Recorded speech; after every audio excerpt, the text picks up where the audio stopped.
Allah says, وَقَلِيلٌ مِّنْ عِبَادِي الشَّكُورِ. Very few of my servants are shakur. The shakur is the one who's grateful for calamities and tribulations. Not just blessings. He feels gratitude when horrible things happen. Because most people just feel, at best they'll be patient or resigned. But the shakur, he actually says Alhamdulillah, because he knows that Allah only does good for his believer. Right? There's a hadith in Sahih Muslim, Ajaban li amr al-mu'min fa inna amruhu lahu kulluhu khair. How wondrous is the affair of the believer. His affair, all of it is good. And that's why if you really do believe that, you enter into a state of gratitude even for the tribulations. Alhamdulillah. So the shakur is the one who shows that gratitude.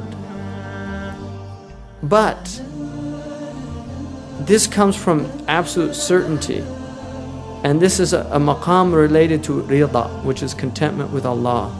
And it's a state of mahabba, because once you fall in love, you can't see anything else. I mean, that's the beauty of love, is that when you're in love, you can't even see faults. Right? So if you're in love with Allah, Allah can't do anything that would upset you. Nothing. Because you'll see, it's myself. I did it to myself. Allah didn't do that. Allah wouldn't do that. I did it to myself. Or Allah's doing it because, like the father that punishes the child. You see, I mean, you see a father punishing the child, the father loves the child. So why is it punishing it? Because it knows that in the punishment is benefit for the child. It's disciplining the child. It's bringing the child back. It's reminding the child has bound. If you see a child running towards fire and the father slaps the child's hand, it wants to taste a light pain in order to avoid a great pain. You see? Because it knows that pain is nothing compared to the pain of the flame. And when Allah gives you great tribulations, those are nothing compared to the fire. Nothing. So if Allah is purifying you to prevent, to keep you from that, then you realize this is the love of a creator for his creation. The Prophet ﷺ once saw a woman nursing her child, and he said to his Sahaba, "Do you think that this woman would throw her child into the fire?" And they said, "La wallahi ya Rasulullah," she would never do that. He said, Allah has more mercy for his servants than this woman for her child. Allahu arhamu bi ibadihi min hadhihi li waladiha.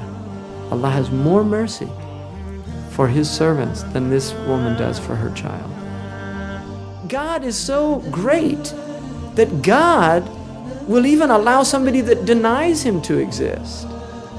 I mean, that's greatness.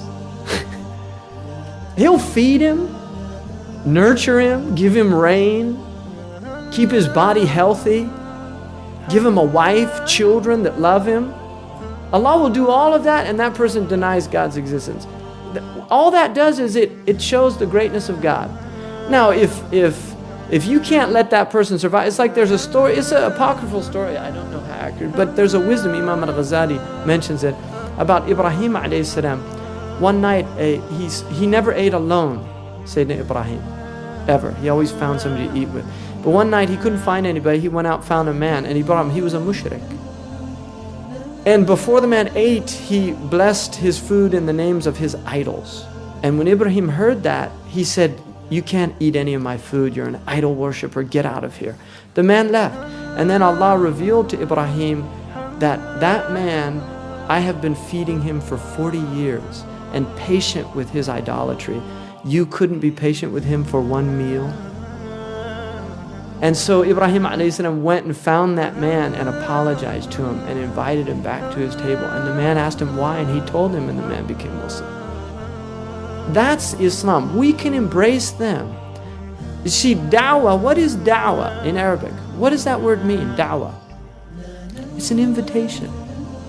Now, if I put a gun to your head and say, you're coming to dinner tonight at my house, is that an invitation? Seriously, it's not, is it?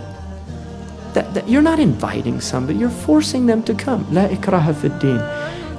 An invitation is only valid if you allow the person the possibility of refusing the invitation.